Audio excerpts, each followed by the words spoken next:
Donc dans un premier temps, on va mettre le tapis, donc vous le mettez bien au niveau du garrot comme il est mis là, et il doit pas être plus avancé ou plus reculé, enfin voilà où il doit être. Ensuite vous mettez la selle, vous dégarrotez bien devant et aussi vous relevez le tapis derrière parce qu'il faut pas que ça compresse les reins en fait. On oublie souvent de le faire mais c'est important. Ensuite si vous avez un amortisseur, moi il en mouton, vous le mettez entre le tapis et la selle tout simplement, mais aussi vous dégarrotez bien devant et derrière parce que ça compresse encore plus et donc il faut vraiment pas oublier de dégarroter quoi.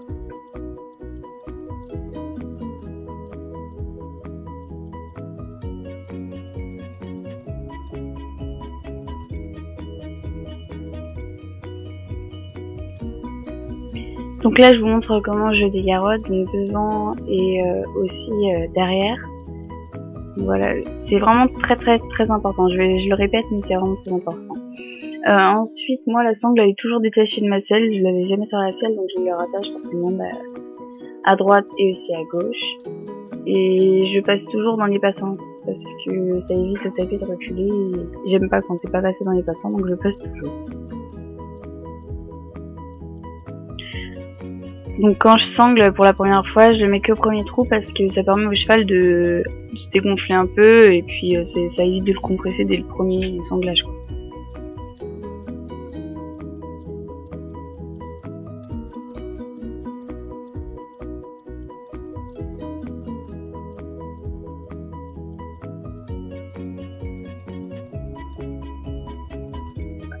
Ensuite on met le filet. Donc pour le filet, vous passez les rênes par-dessus la tête, vous mettez, moi je mets la muserolle et la sous-gorge dans ma main parce que sinon c'est hyper chiant quand vous mettez le filet. Vous jouez un peu sur les lèvres avec votre doigt pour qu'il ouvre la bouche. Moi Max il ouvre la bouche directement, donc j'ai pas besoin d'insister trop. Vous mettez les oreilles, vous vérifiez que tout est en place et puis après on passe à la tâche.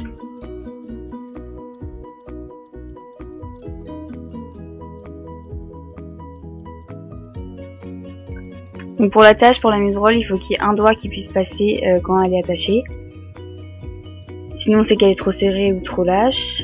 Et sinon pour la sous-gorge, il faut qu'il y ait un point qui puisse passer quand la sous-gorge est attachée.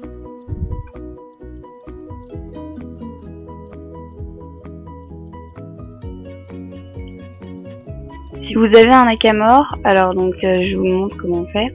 Tout simplement vous mettez la tête du cheval dans l'haka-mort et vous mettez les oreilles comme un filet normal en fait. Et pareil les attaches au niveau de la muserolle, vous pouvez c'est un doigt et la sous-gorge un point.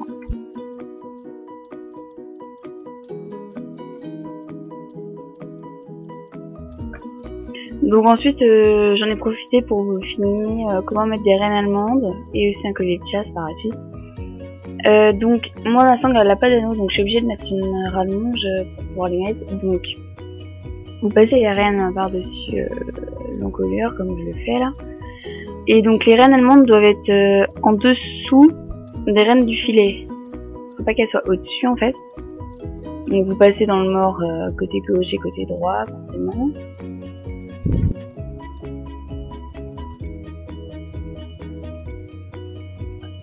Puis vous les attachez donc à l'anneau de la sangle ou à l'anneau comme j'ai là sous la sangle. Si vous avez un collier de chasse, donc sur la selle normalement vous avez des anneaux au niveau du pommeau, à gauche et à droite, donc simplement vous attachez les mousquetons ou si votre collier de chasse n'a pas la lanière des deux côtés. Donc voilà à quoi ça ressemble.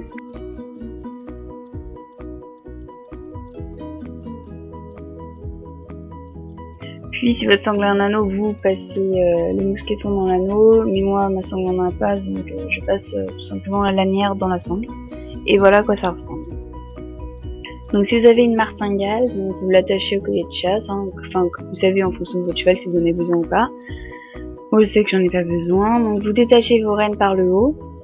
Et tout simplement vous passez la reine droite dans l'anneau droit et la reine gauche dans l'anneau gauche. Et donc avec les arrêts, il faut pas que ce soit passer par devant parce qu'il y a les arrêtoires et les arrêtoires permettent aux anneaux de ne pas aller trop près du mort. Donc il faut bien passer par le haut et pas par le bas des rênes.